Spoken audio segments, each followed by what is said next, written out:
ये जो होता है वाई एक्सिस होता है ना, और वाई डॉट ये क्या होता है एक्स एक्सिस और एक्स डॉट एक्सिस, इतना जान रहा है। देखो क्वेश्चन में बोला है कि द ग्राफ ऑफ वाई बराबर पी एक्स यानी polynomial of x are given in the figure 2.10। देखो ये एनसीईआरटी बुक में फिगर गिवन है below for some polynomials p x, polynomial of p x इसको पढ़ेंगे। Find the number of zero, number of zero कितना होगा, यानी इस ग्राफ पर जीरो की संख्या कितना होगा इस टर्म में। तो एक चीज श्योर रहो, एकदम छोटा सा बात है, उसको खाली दिमाग में सेट कर लेता है, और तुम लोग के अगर ये चीज कंप्लीट है तो ग्राफ में जीरो की संख्या कभी भी पूछेगा ना तो इजीली बे में सेकंडों में बना लेगा। सिर्फ समझना है कि एक्स एक्सिस पर कितने बार जो है ग्राफ कट कर रहा है, एक्स एक्सिस पर जितने बार ग्राफ कट करेंगे उतना ही जीरो की संख्या होगा। तो बताओ यहां पर जीरो की संख्या कितना होगा, बताओ तो यहां पर जीरो की संख्या कितना होगा।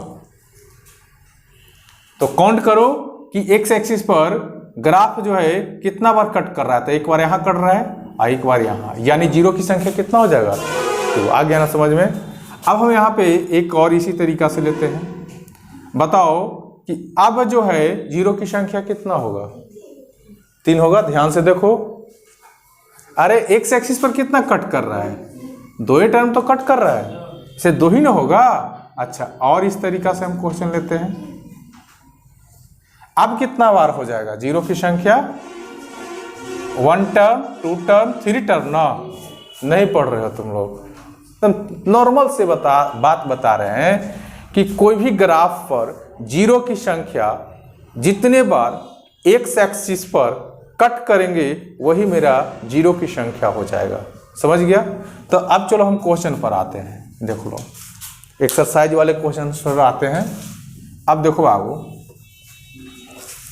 उतना कॉन्सेप्ट दिए तब भी दिक्कत। देखो बोला कि जीरो की संख्या कितना है, तो जीरो की संख्या ई एक्स एक्सिस है और ई वाई एक्सिस है। तो एक्स एक्सिस पर कितने बार कट कर रहा है, एक बार भी नहीं। तो जीरो की संख्या क्या होगा, एक भी नहीं, मतलब जीरो।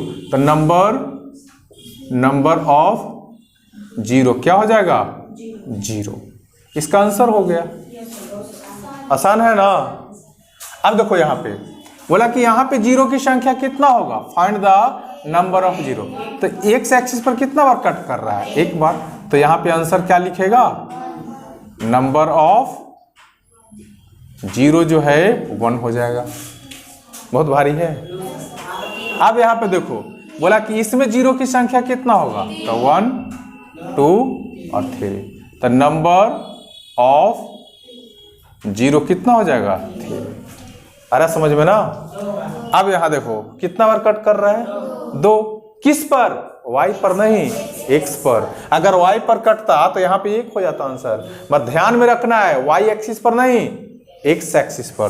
तो x एक्सिस पर कितने बार कट मार रहा है, तो नंबर ऑफ जीरो कितना हो जाएगा, 2। कैसे, 1 और 2। देखो काउंट कर लो, 1, 2, 3, 4। तो नंबर ऑफ जीरो कितना हो जाएगा, नंबर ऑफ जीरो हो जाएगा 4। हाँ अब देखो 1, 2, देखो कट करना, टच करना नहीं। देखो यहाँ पर टच कर रहा है, ऐसे नहीं। देखो अगर यहाँ पे ऐसे रहता ना, ऐसे नहीं है, ऐसे करके ऐसे टच करके ऐसे चला गया है, 1 काउंट करेंगे। अगर यहाँ पे अगर यही रहता ऐसे, टच करने की बात नहीं करें, कट करने की बात करें, कट किया तब 2 और टच किया है, देखो टच किया है 1। ऐसा नहीं कि टच वाला को 2 बार काउंट कर लेना, कट में दिक्कत हो जाएगा। तो 1 टाइम, 2 टाइम और 3 टाइम। तो नंबर ऑफ जीरो कितना हो जाएगा बाबू, नंबर ऑफ जीरो कितना, 3 है। हाँ तो A1, 2, 3 नहीं होगा, टच किया तो एक बार, अरे टच किया है ना, क्रॉस। अगर ये चीज को क्रॉस कर जाता ना, ऐसे क्रॉस कर जाता, मान लीजिए ऐसे आया और ऐसे टच किया नहीं, ऐसे नहीं किया, ऐसे कर जाता तब 2 हो जाता, यहाँ यहाँ वह टच किया है, क्यों ना काउंट करेंगे? अरे भाई तो 1 2 3 कितना तक होगा? दिमाग घूम गया क्या? 3 देखो ना, एक बार यहाँ, एक बार यहाँ, एक बार यहाँ, 3 बार, यही ना। तो बहुत आसान वाला क्वेश्चन था। तो इसी तरीक़ा से सारे क्वेश्चन को स्टेप बाय स्टेप 10 क्लास में। अभी देखो कल हम पेपर का जब एनालिसिस कर रहे थे, एनालिसिस को बच्चा बोला इसको मैं कि सर पढ़ाई से एक को नहीं आया, बोला था ना। उसको कुछ मतलब नहीं है, पढ़ाई लिखाई से कोई लेना देना नहीं है, समझ गया? कॉन्सेप्ट समझता है नहीं। और जब हम पेपर को एनालिसिस किया गया तो सब कैसे बच्चा लोग चिल्लाने लगा, यस सर सब पढ़ाया हुआ है। तो पढ़ाई करने से आते हैं, कॉन्सेप्ट को समझो। पेपर्स को एनालिसिस किए तो देखो इतना नॉर्मल क्वेश्चन था ना, बस देखो आंसर, ऐसे ऐसे क्वेश्चन था। तो मन से पढ़ेगा तो सब पॉसिबल है, मन से नहीं पढ़ेगा तो दिक्कत है। तो चलो ठीक है, थैंक यू।